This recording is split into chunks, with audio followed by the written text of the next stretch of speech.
the lack of human dignity experienced by Africans is the direct result of the policy of white supremacy. White supremacy implies black inferiority. Legislation designed to preserve white supremacy entrenches this notion. Menial tasks in South Africa are invariably performed by Africans. When anything has to be carried or cleaned, the white man will look around for an African to do it for him, whether the African is employed by him or not. Because of this sort of attitude, whites tend to regard Africans as a separate breed. They do not look upon them as people with families of their own. They do not realize that we have emotions, that we fall in love, that we want to be with our wives and children like white people want to be with theirs, that we want to earn money, enough money to support our families properly, to feed and clothe them and send them to school. And what houseboy or garden boy or laborer can ever hope to do this? Pass laws which to the Africans are among the most hated bits of legislation in South Africa, render any African liable to police surveillance at any time.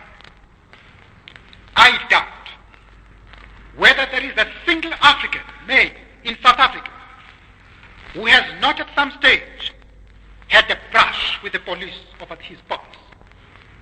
Hundreds and thousands of Africans are thrown into jail each year under past laws.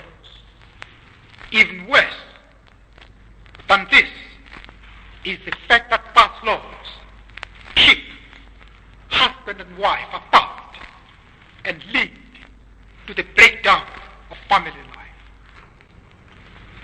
Poverty and the breakdown of family life have secondary effects. Children wander about the streets of the township because they have no schools to go to or no money to enable them to go to school, or no parents at home to see that they go to school, because both parents, if there be two, have to work to keep the family alive. This leads to a breakdown in moral standards, to an alarming rise in illegitimacy, and to growing violence which erupts not only politically but everywhere. Life in the township is dangerous. There is not a day that goes by without some body being stabbed or assaulted. And violence is carried out of the townships into the white living areas. People are afraid to walk alone in the streets after dark. House breakings and robberies are increasing, despite the fact that the death sentence can now be imposed for such offenses.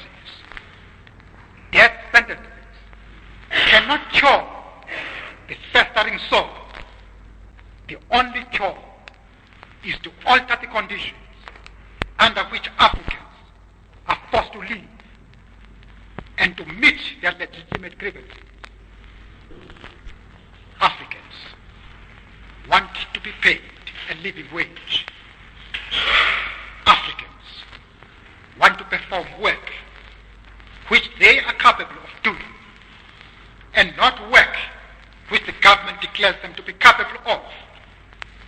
We want to be allowed to live where we obtain work and not be endorsed out of an area because we were not born there. We want to be allowed and not to be obliged to live in rented houses which we can never call our own. We want to be part of the general population and not confined to living in our ghettos. African men want to have their wives and children to live with them where they work and not to be forced into an unnatural existence in men's hostels.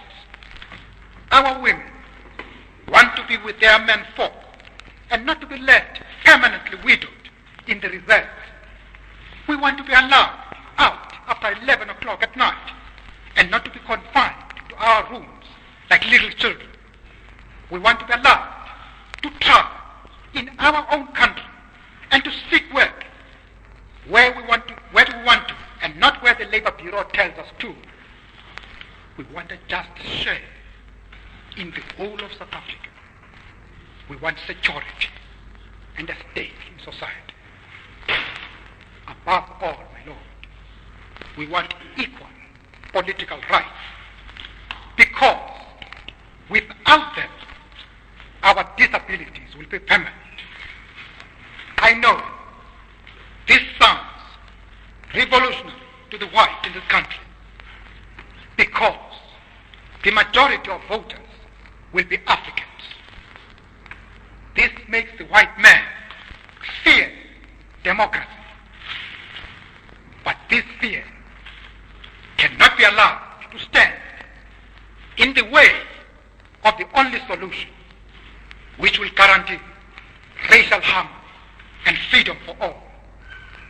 It is not true that the enfranchisement of all will result in racial domination.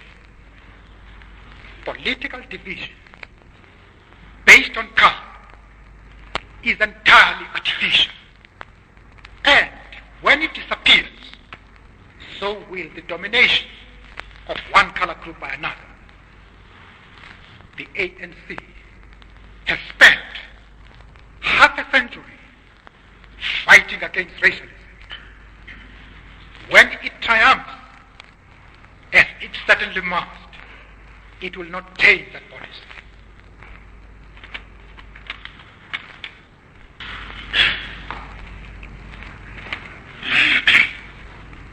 This then is what the ANC is fighting. Our struggle is a truly national one. It is a struggle of the African people, inspired by our own suffering and our own experience. It is a struggle for the right to live.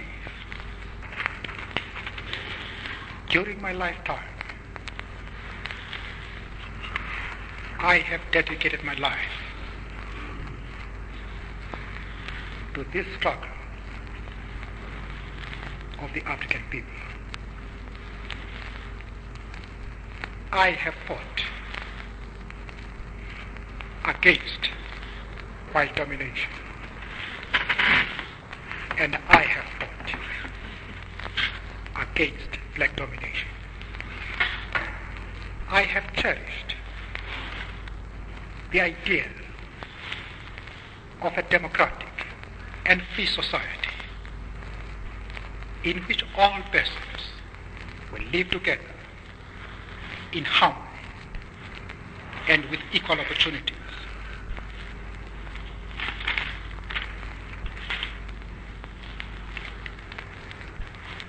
It is an idea for which I hope to live for and to see realized. But my Lord, if it needs be, it is an ideal for which I am prepared to die.